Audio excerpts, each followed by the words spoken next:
আসসালামু আলাইকুম। আইটেক স্কুলের লার্ন ফার্স্ট পে লেটার সিরিজের ফিনান্স ও ব্যাংকিং এর নবম চ্যাপ্টারটা কমপ্লিট করতেছি। চলো আমরা আজকের লেকচারে প্রবেশ করি।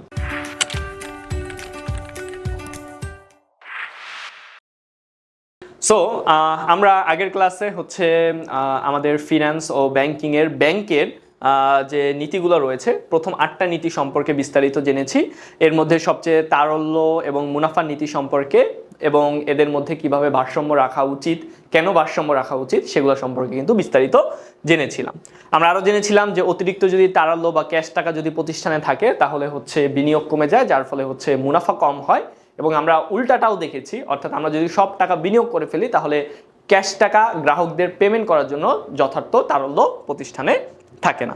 সো এই দুটার মধ্যে একটা পারফেক্ট সমন্বয় থাকা দরকার। সো এখন চলো আমরা আরও কিছু নীতি রয়েছে সেই নীতিগুলো সম্পর্কে কন্টিনিউ করি। 1 নম্বর সুনামের নীতি।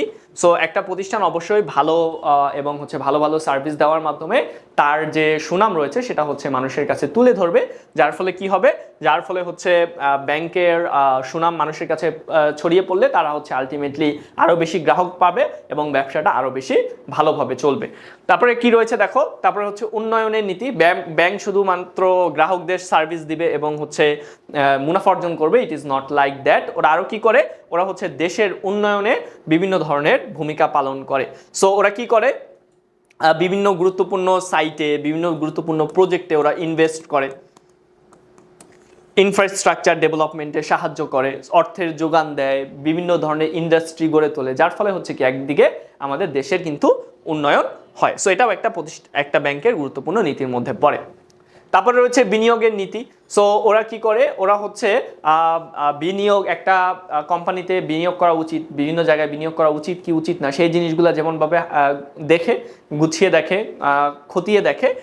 এর মধ্যে কি রয়েছে, দেখে যে বিনিয়োগের আকার কেমন, বিনিয়োগের মেয়াদ কেমন, সুদের হার কেমন, এই জিনিসগুলো অনুসন্ধান করে এবং এই অনুসন্ধান করার ফলে যদি দেখে যে এখান থেকে সফলতা আনা পসিবল, তাহলে কিন্তু এইসব জায়গায় বিনিয়োগ করার অ্যাপ্রুভাল দেয় বা এইসব জায়গায় লোন অ্যাপ্রুভ করে। তারপরে কি রয়েছে, বিশেষায়নের নীতি।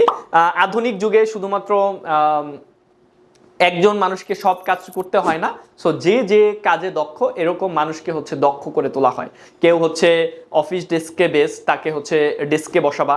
কেউ তোমার অ্যাডমিনিস্ট্রেশনে বেস্ট, কেউ অপারেশনে বেস্ট। সো যে যে জায়গায় বেস্ট তাকে সেই কাজগুলো শেখানো এবং ওই একটা কাজেই তাকে অনেক বেশি ইফিশিয়েন্ট এবং দক্ষ করে তোলাও কিন্তু ব্যাংকের গুরুত্বপূর্ণ নীতির মধ্যে পড়ে।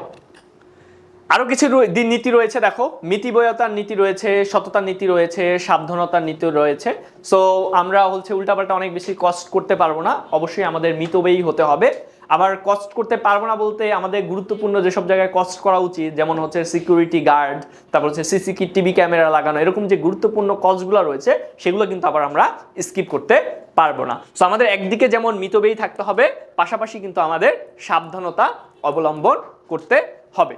তারপরে কি রয়েছে দেখো, সততা ও বিশ্বস্ততার নীতি। সো ব্যাংকের মূল চালিকা শক্তি গ্রাহকদের আস্থা। সো ব্যাংক যদি সততার সাথে এবং বিশ্বস্ততার সাথে ব্যাংকিং কার্যাবলী না পরিচালনা করে তাহলে কিন্তু গ্রাহক এই ব্যাংকের প্রতি আস্থা হারাবে। আলটিমেটলি দেখা যাচ্ছে যে ব্যাংক কিন্তু তার নর্মাল কার্যাবলী সম্পাদন করতে পারবে না। তাহলে আমরা এখন একটু দেখি, মিতব্যয়িতার ক্ষেত্রে একটা কথা বলা হয়েছে যে দেখো, ব্যাংক কম খরচ করতে হবে, কিন্তু তা করতে গিয়ে যাতে গ্রাহকের আমানতের সুরক্ষা এবং ঝুঁকি এড়ানোর বিষয়টা কোনো আপোষ করা যাবে না, যেটা কিনা আমরা উদাহরণের মাধ্যমে তোমাদের বুঝেছি, সেই জিনিসটা এখানে ডিসক্রিপশন আকারে দেওয়া হয়েছে। তারপর কি রয়েছে দেখো, ঋণ মঞ্জুর নীতি। সো আমাদের যখন আমরা কাউকে ঋণ দিব, আমরা শুধু মুখের কথায় বিশ্বাস করব না, ওরা আইসা বললো যে এত টাকা আমাকে ঋণ দেন, আমি আপনাকে এত বছর পরে ফেরত দিব, এটা মুখের কথা। অবশ্যই আমরা কি দেখব, ও যে প্রজেক্টটা ইনভেস্ট করতে চাচ্ছে সে প্রজেক্টটা আসলেই লাভজনক কিনা, ও টাকা ঋণ নেওয়ার পরে ওর পরিশোধ করার সক্ষমতা আছে কিনা, এইসব জিনিস, বিভিন্ন জিনিস অ্যানালাইসিস করে আলটিমেটলি আমরা ঋণ মঞ্জুর করব। শুধু কেউ আসলেই আমরা ডাইরেক্টলি লিঙ্ক দিয়ে দিব না। সো লিঙ্কের ক্ষেত্রে, আমরা ঋণ দেওয়ার ক্ষেত্রে আমরা কি দেখি, যে এই প্রকল্পটা আসলেই উৎপাদনশীল বা ভালো কিনা, প্রকল্প থেকে যে প্রকল্পে আমরা ইনভেস্ট করতে যাচ্ছি বা লোন দিতে যাচ্ছি সে প্রকল্পটা আদৌ লাভজনক হবে কিনা।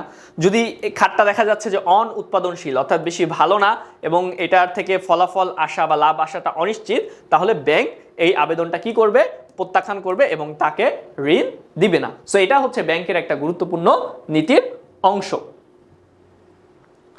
সো আজকের ক্লাসের আমরা দেখো একটু সারসংক্ষেপ দেখি। আজকের ক্লাসটায় আমরা তাহলে কি শিখলাম? আমরা হচ্ছে আমাদের বাকি যে 8টা নীতি রয়েছে, সো আমরা এর আগের ক্লাসে হচ্ছে 8টা নীতি জানলাম এবং এই ক্লাসে আমরা আরো 8টা নীতি জানলাম। সেইগুলোর মাধ্যমে ব্যাংক কিভাবে তার যে ঝুঁকিগুলো রয়েছে সেই ঝুঁকিগুলোর কমাইতে পারে সেগুলো সম্পর্কে আমরা বিস্তারিত জানলাম। সো তোমাদের বাড়ির কাজে একটা রয়েছে, সেগুলো হচ্ছে কি, আমরা এই যে দুইটা ক্লাসে, আগের ক্লাসে আর এই ক্লাসে যে 16টা মোট নীতি শিখলাম সেগুলো ভালো মতন তোমরা আত্মস্থ করবে এবং হচ্ছে তোমরা খাতায় লিখে লিখে এগুলা প্র্যাকটিস করবে। সো আশা করি তোমরা আজকের ক্লাসটা ভালো মতো বুঝতে পেরেছো। সো তোমরা চাইলে আমাদের প্ল্যাটফর্মকে সাপোর্ট করতে পারো। সো তোমাদের নিজস্ব সামর্থ্য অনুযায়ী আমাদের ওয়েবসাইট অথবা আমাদের হটলাইনে ফোন করে তোমাদের পেমেন্টটা করতে পারো এবং একটা নির্দিষ্ট পেমেন্ট যদি তোমরা করো তাহলে তোমরা কিন্তু আমাদের প্রাইভেট ব্যাচে আসতে পারবা, যেখানে তোমরা বিভিন্ন আমাদের দেওয়া SW CW কমপ্লিট করবা এবং নিয়মিত এক্সাম দেওয়ার মাধ্যমে তোমরা কিন্তু তোমাদের একটা ভালো নিশ্চিত প্রোগ্রেস করতে পারবা।